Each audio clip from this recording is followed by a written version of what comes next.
They say that truth is stranger than fiction and fact often follows fiction. So in this video, I'm going to share with you some recent stories that seem like they are straight out of sci-fi movies. Before I begin, please head down and subscribe to this channel.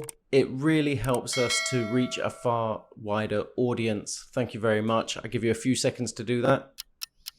And let's begin. Now, spoiler alert. Black Mirror Season 2, Episode 1. You have Domhnall Gleeson, who plays the main character, and he dies in a car accident. It's a tragedy. He's a lovely guy. His wife, obviously, she misses him so much because he was such a lovely guy, and he had this great personality.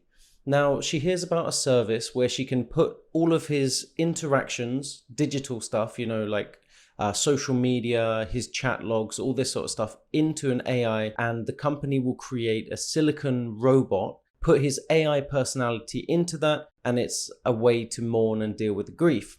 Now, of course, it's science fiction, but scientists or AI technologists are creating AI personalities of dead people. This is fiction becoming fact. And it's scary. One of the main companies doing this is Project December. So here's what their company offers. Project December is the first system in the world of its kind, using patent pending technology in conjunction with deep AI running on one of the world's most sophisticated supercomputers. We can now simulate a text-based conversation with anyone, including someone who is no longer living. Well, is this a healthy way to mourn or spooky denial? What do you think? Oh, and Project December's not alone in this. Actually, ghost bots is a bit of a trend in China, and it's where bereaved parents or loved ones, like ex-girlfriends, boyfriends, will do the same as what happened in Black Mirror and give all the information they have, including photos, videos, audio recordings of their lost ones. And the AI companies will create like a 3D rendering, put it into an app so that you can have conversations, realistic conversations with a moving head that looks like the person who has died. I think that's just too much for me. What about you? Now, experts have raised three main concerns about this topic. Number one, while ghost bots may offer comfort, what are the psychological and ethical implications? Number two, the dead are not able to consent to being turned into ghost bots. Are we disrespecting their memories?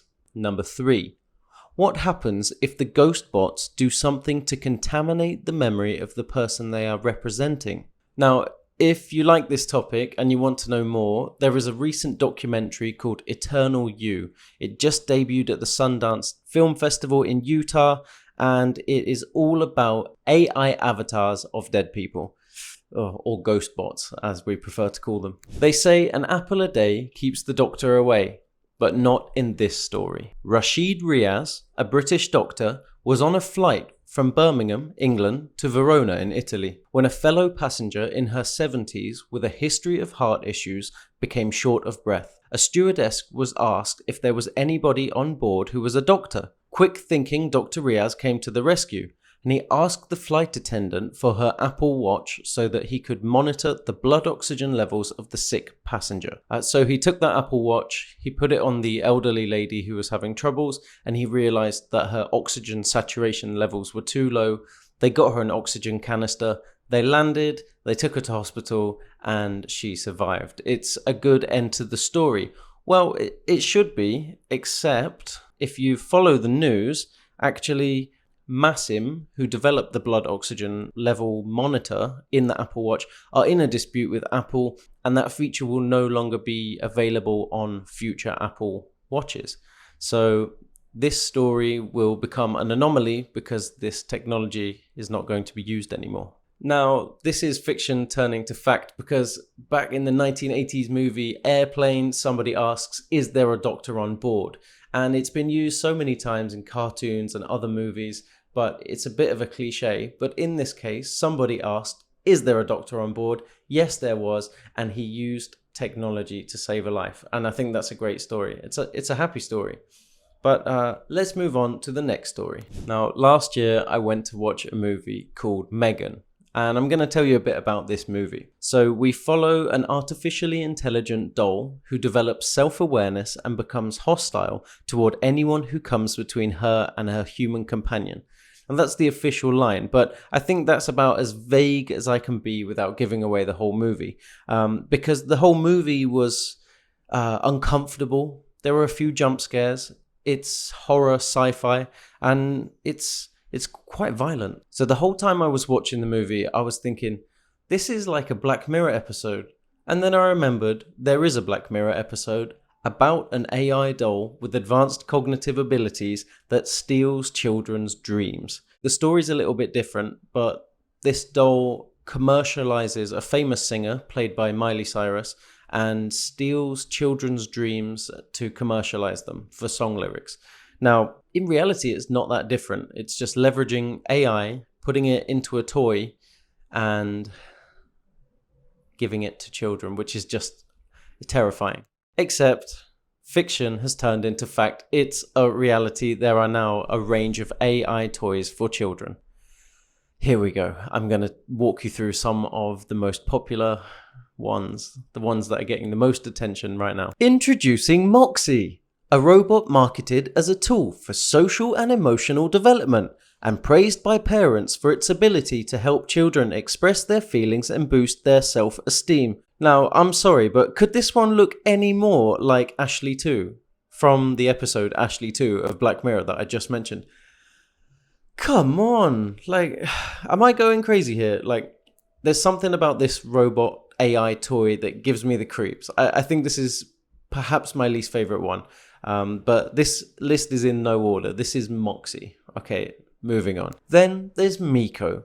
Now, I see this as like a ChatGPT powered Alexa style device for children. So it can have conversations, give advice, tell stories, and act as an academic aid. So it's actually quite useful for kids. And after researching all of these AI toys, I don't actually have much of an issue with Miko. I think this one's quite cool. There's some extra features I like, is that you could call your child through Miko. It has a small screen, and that's like instead of giving them a phone. There's also a companion app for parents, so they have a lot of control over what information goes to the kid. I think this is probably the best AI toy on this list, but I'll let you guys be the judges because I don't have kids to buy a toy for. Next we have Grok. Now, Grok is actually voiced by Grimes, which is Elon Musk's partner, spouse, or ex-partner. They have 3 kids together. But Grok is also an AI tool built by Elon Musk, and I have to specify that, bizarrely, they are 2 different things. That just must be clear here. Grok, they're both spelled the same, but totally different projects. So, Grok, the toy from Grimes, eats your children's dreams. Oh, no. Grok is a cuddly toy for educational conversations designed for kids aged 3 and up. Allegedly, it was designed for Grimes and Musk's child, which is why it's shaped like a rocket, if you can see that. There are alternatives called Grem and Gabbo, and I feel like Gabbo looks just a bit too much like a Game Boy Classic, which is kind of asking for a Nintendo lawsuit. Let's move on. And finally, we have Fawn. Now, some of you might look at Fawn, which is obviously a deer, and think, oh, isn't this cute? But for me, I look at it, I see the glassy black eyes, the infinite stare, and I just think creepy. Well, here's what Fawn does. It learns about your child, it tells stories, and it plays at an age-appropriate level. There's no screen, like also with Grok doesn't have a screen, so that's a plus, and it's programmed to install a growth mindset in your child to encourage effort over natural talent. Now, I've read the book Growth Mindset, and I do think that's actually a really good idea. There was something a bit strange that I read on their website, was that the developers spent over $100,000 on therapy for childhood trauma, and through that realized basically that they needed to build an AI deer toy as a solution for their own children and other children going through childhood traumas.